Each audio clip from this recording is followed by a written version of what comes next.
Salut les gens, c'est Mine Desi, et comme l'autre n'a toujours pas fini de pleurer face à l'ennemi d'aujourd'hui, c'est moi qui fais l'intro.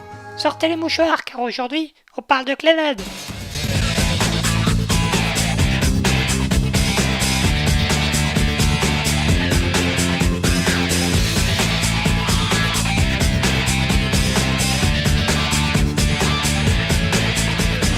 Clannad est à la base. J'ai pas fini mon intro!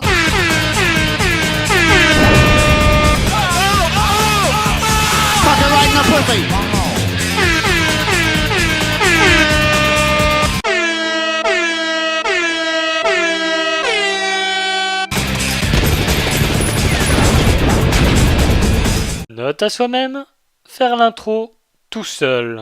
Clannad est à la base un visual novel dont le scénario a en partie été écrit par Jun Maeda, qui a également écrit Air, Canon ou le très bon Angel Beats. Ouais, j'ai pas vu les deux premiers donc je peux pas dire s'ils sont réellement bons. Le jeu est un énième simulateur de drague typiquement japonais, à l'ambiance cependant très opposante et sans aucune scène un tant soit peu sexuelle, chose assez rare dans les jeux japonais pour être remarquée. L'œuvre a connu une adaptation en manga, en light novel et en animé de Kyoto Animation sur lequel on va s'attarder.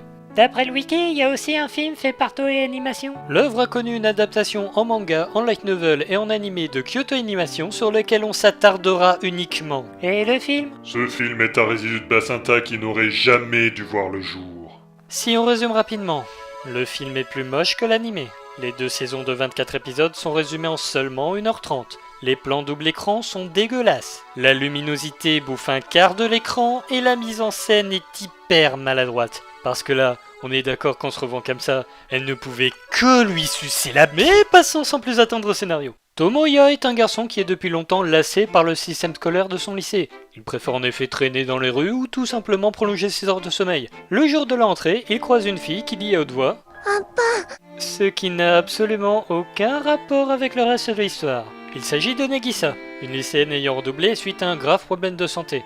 Celle-ci se retrouve donc sans amis et seul membre actif du club de théâtre qui est voué à disparaître. Attendrie par cet être débordant d'innocence, ou apeurée par ses yeux démoniaques qui semblent vouloir dire « Je vais dévorer ton âme !» Tomoya décide de l'aider. Et petit à petit, il reprendra goût à la vie de lycéen et réalisera des rencontres plus marquantes les unes que les autres. Alors on va passer directement au premier défaut. Le scénario n'est pas original. Un garçon qui retrouve goût à la vie en rencontrant une fille et en l'aidant à accomplir ses objectifs, ici reconstruire un club, on a déjà vu ça une bonne dizaine de fois. Citons par exemple Haruhi Suzumiya ou Yuka. Tu sais que t'as pris 2 exemples de Kyoto Animation? Et alors? Et le côté visual novel se ressent aussi très fortement. Nagisa est l'une des nombreuses filles que Tomoya va rencontrer et comme par hasard, celles-ci auront tout un dilemme à résoudre. Seulement, dans le visual novel, le joueur ne peut s'intéresser qu'à une personne en particulier. Il faut donc recommencer le jeu plusieurs fois pour découvrir tous les chemins scénaristiques alternatifs. Et ici, l'anime se découpe en plusieurs arcs de 3-4 épisodes, chacun s'orientant autour d'une fille, ce qui fait qu'au bout de la 3e, on a un sentiment de déjà-vu. D'ailleurs, il n'est pas impossible de suivre un personnage pendant un temps et de ne plus jamais en entendre parler par la suite. C'est un peu triste quand on voit les efforts qui ont été faits pour certaines d'entre elles. Et pour ceux qui veulent en savoir plus sur l'histoire personnelle de Kyo ou Tomoyo, il faudra vous contenter des OAV. Mais s'il suffisait qu'un scénario soit original pour être bon, alors Bobobo sera le meilleur manga du monde. Clannad possède un tas de qualités. Parlons plus en détail des personnages justement. Le héros Tomoya est quelqu'un qui met du cœur à l'ouvrage lorsque ses amis sont dans le besoin. Mais au-delà de ça, c'est un gars assez désintéressé. Il est espiègle, prend tout à la légère et passe la plupart de son temps à préparer des pièges pour ses camarades. Nagisa, quant à elle, est son exact opposé. C'est une fille n'osant pas s'affirmer, s'excusant sans arrêt et trouvant les blagues de Tomoya très déplacées. Malgré ça, elle est rayonnante de bonheur et celui-ci semble être contagieux. Bon, je vous avoue que le personnage m'a très vite agacé au début, d'ailleurs je suis pas le seul. Mais tout au long de la série, on sent une vraie envie de progresser en elle, une force qui la pousse à ne jamais baisser le bras. Bref, le personnage évolue et ça m'a plu. À côté, nous avons beaucoup d'autres protagonistes qui peuvent néanmoins se résumer en quelques mots. Papa Poule, la joie de vivre incarnée, je ne sais absolument pas qui est cette fille, la contrefaçon d'R2D2, la figure comique à toute épreuve, Plumoxa Tumeur, un personnage inutile, Tsundere numéro 7813, Chun-Li de Street Fighter, et la violoniste des enfers. D'ailleurs, ce dernier personnage nous est décrit comme une surdouée au caractère particulier.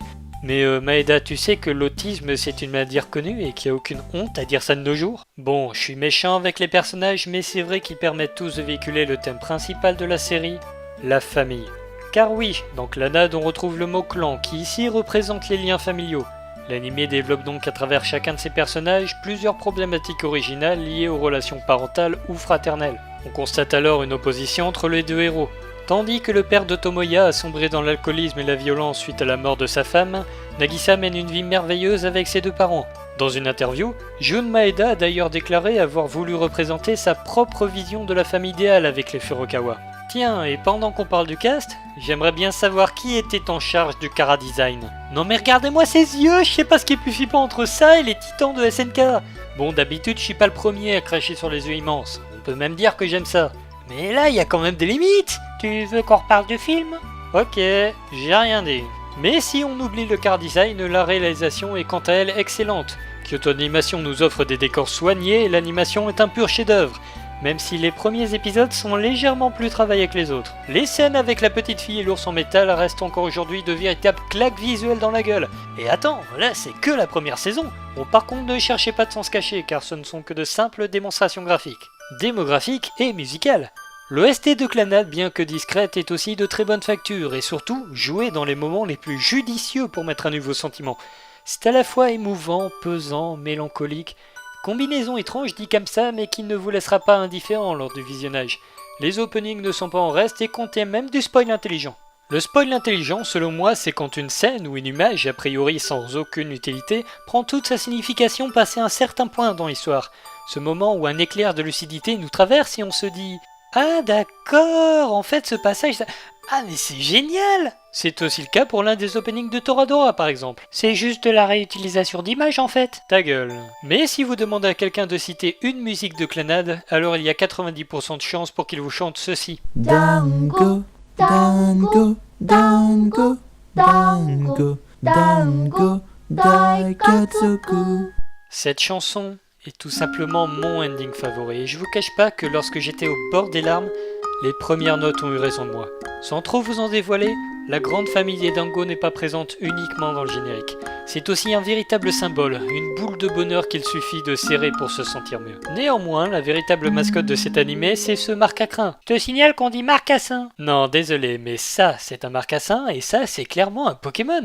Il maîtrise même des attaques. Donc Clannad, c'est une histoire certes un peu répétitive, pas très originale et qui risque de ne pas plaire à tout le monde. En revanche, elle promettra à certains une bonne dose de larmes et d'émotions, le tout mélangé avec un brin de fantastique. Concentrons-nous maintenant sur Clannad The After Story, la seconde saison encensée par les critiques et vénérée par les otaku du monde entier. En effet, cette seconde partie est tellement riche et intense qu'elle mériterait qu'on lui consacre un épisode en entier. Je vais tout de même tenter de vous expliquer pourquoi sans aucun spoil majeur. Non, je vise personne. Non mais t'es sérieux? Bon, il faut le dire, le début est assez lent et redondant avec la première saison. Les personnes qui ont supporté les différentes histoires avec les filles vont devoir recommencer mais avec des personnages encore plus secondaires. Genre la gérante d'une pension pour mecs qu'on a dû apercevoir seulement 10 minutes auparavant. Gérante d'une pension pour mecs, ça ferait presque un bon scénario. En fait, je pense que 12 ou 13 épisodes auraient suffi pour The After Story. Mais face à une première saison de 24 épisodes, les scénaristes ont dû se sentir obligés de faire du remplissage pour le début. Puis vient toute la force de The After Story. Là où beaucoup d'histoires de ce genre s'arrêtent au lycée, ici nous accompagnons Tomoya dans le passage à l'âge adulte et son insertion dans la vie active. Et j'ai adoré ce revirement de situation. Alors que le garçon ne supportait pas le mode de vie dirigiste et banal des lycéens, il est subitement livré à lui-même, sans personne pour le guider. C'est alors qu'interviennent les parents de Nagisa, qui proposeront au garçon de travailler dans la boulangerie familiale. Ils ne représentent plus alors une simple figure parentale, mais également des instructeurs, qui vous transmettent tout ce qu'il reste à savoir de la vie avant de vous passer le flambeau. Et je pense que cette partie m'a particulièrement touché car je me situe moi-même dans un cadre similaire. Pour suivre le parcours de Tomoya, le scénario opéra parfois des sauts de quelques mois, voire quelques années. Ces bonds dans le temps s'intègrent de façon naturelle à l'histoire et ce grâce à une évolution physique et mentale des protagonistes. Notre héros va ainsi découvrir le monde professionnel, le développement de l'indépendance et bien évidemment la construction d'une nouvelle famille. Tous ces éléments servant à porter un message. Il faut profiter un maximum de sa jeunesse. Oui, c'est parfaitement vrai. Mais pourquoi cela ? Parce que... Prépare-toi morflé, car la vie est une pute qui ne cherche que ta mort. Elle te prend tout. Elle te jette à la rue, et quand tu n'as plus que tes bras pour te réchauffer, elle s'amuse à te les arracher comme on arrache ses pattes à un insecte. Oh là là, quelle journée! J'ai raté le bus! En une journée, j'ai appris que j'étais adoptée. J'ai un cancer, je suis sans boulot, ma maison a brûlé. Dans la rue, un chien m'a violée et j'ai dû tuer le bébé qu'on a eu pour pas me faire bouffer à sa naissance.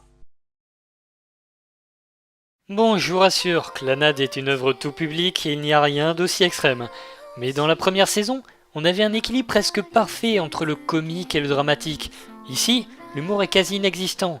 Les moments de bonheur durement acquis sont très vite brisés par des événements face auxquels on ne peut pas lutter. Dans ces moments, il ne faut pas hésiter et faire appel aux gens qui nous sont chers, les amis, la famille. Et malheureusement, je ne peux pas vous dire grand chose de plus. Le premier visionnage de Clannad est le plus marquant et je tiens à vous laisser quelques surprises. D'ailleurs, si vous ne connaissez pas la série, faites vraiment attention car il est très facile de se faire spoiler. Non mais il se prend pour qui l'autre, eh? Donc au final, à part les premiers épisodes qui servent de remplissage, j'ai rien à reprocher à cette seconde saison. Et j'ai beau chercher, j'arrive pas à trouver de défaut. L'histoire est émouvante, elle ne requiert pas un trop haut niveau de maturité grâce à un message simple mais très bien traité. Il pourrait même avoir une adaptation en film live que je serais même pas surpris. Alors oui, la première saison peut s'avérer très pénible pour ceux qui ne supportent pas ce genre d'histoire, mais faites un effort. Je vous promets que vous ne le regretterez pas. Bon, bah je pense avoir fait du beau boulot. Et voilà, numéro 17 qui se la ramène. Qu'est-ce qu'il y a, Enzor? Tu serais pas jaloux d'un vulgaire chat? Eh mais t'as beau avoir 9 vies, c'est pas un souci pour moi, hein. En attendant, j'ai su défendre une œuvre sans en dévoiler les aboutissants. Genre le mec, avec moins de 2000 abonnés, il critique. Moins de 2000? Enzor, de si grosses lunettes et tu ne sais même pas lire. Eh mais toi et moi, on va pas être copains. Ah, faut que je te laisse, y a mon solo. Bisous. Cette vidéo est maintenant terminée, et si tu l'as aimé, je t'invite à liker. Il est vrai, je fais des vidéos par passion, mais j'ai surtout besoin de motivation. Si tu as un avis ou une remarque à faire, alors n'hésite pas à laisser un commentaire. Je te dis à la prochaine et puis abonne-toi pour ne pas rater le prochain Torah Manga.